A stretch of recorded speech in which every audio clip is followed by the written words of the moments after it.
Radio Adventiste Bethany de Pétionville, la radio qui vous parle de Jésus.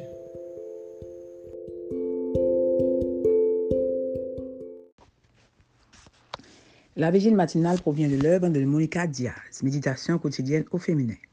La méditation de ce matin, aujourd'hui, 29 juin 2024, est tirée de Proverbe 31, verset 30. La femme qui craint l'Éternel est celle qui sera louée. La féminité, page 189. Selon une étude réalisée aux États-Unis, la féminité est aujourd'hui associée à être douce et agréable, être mince, faire preuve de modestie en attirant par l'attention sur ses capacités, être encline à avoir des enfants, s'investir dans une relation de couple, n'avoir de relation sexuelle qu'avec un seul homme et dépenser de l'argent pour son apparence extérieure. Voulez-vous savoir quelle a été ma première réaction à la lecture des conclusions de cette étude? Elle a été un peu étrange, en vérité. Je ne sais pas si je suis douce, mais je ne suis certainement pas toujours agréable. Je ne suis pas mince non plus. J'aime qu'on apprécie mes capacités, surtout professionnelles.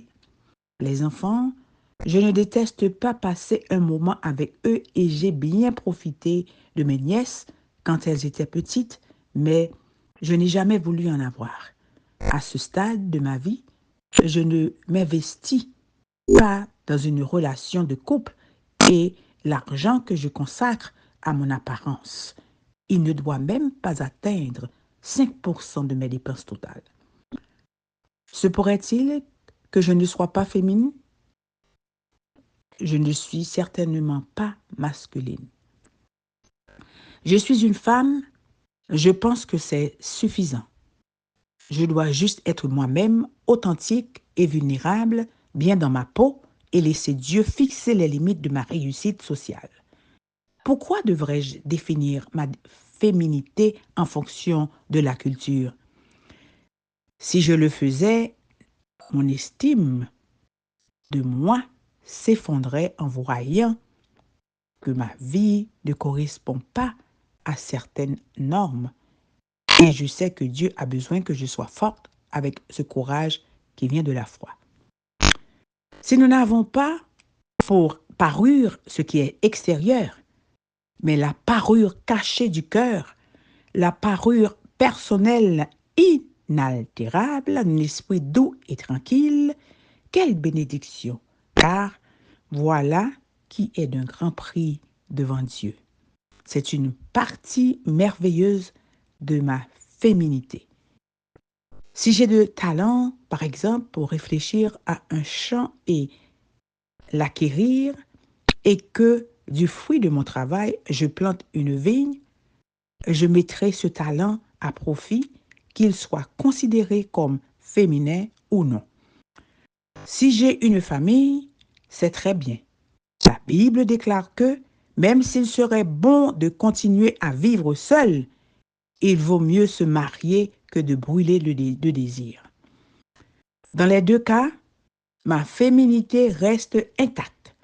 Et si ce que Dieu regarde est le cœur, je me soucierai d'investir en lui plus que dans mon apparence. Cela inclut ce pourquoi je dépense mon argent et jusqu'à quel point je me préoccupe de mon poids ou à quel niveau de mes sœurs je veux arriver. Les femmes chrétiennes trouvent leur identité et leur valeur personnelle en Christ.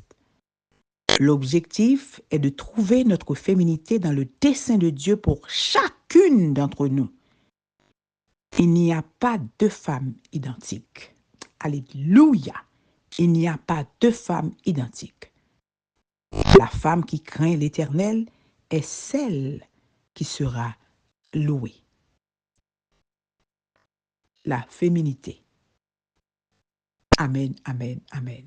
Que Dieu vous bénisse. Bonne journée. D'autres émissions aussi intéressantes sont aussi disponibles sur notre site radioadventistebethany.com et aussi sur toutes les plateformes de podcast.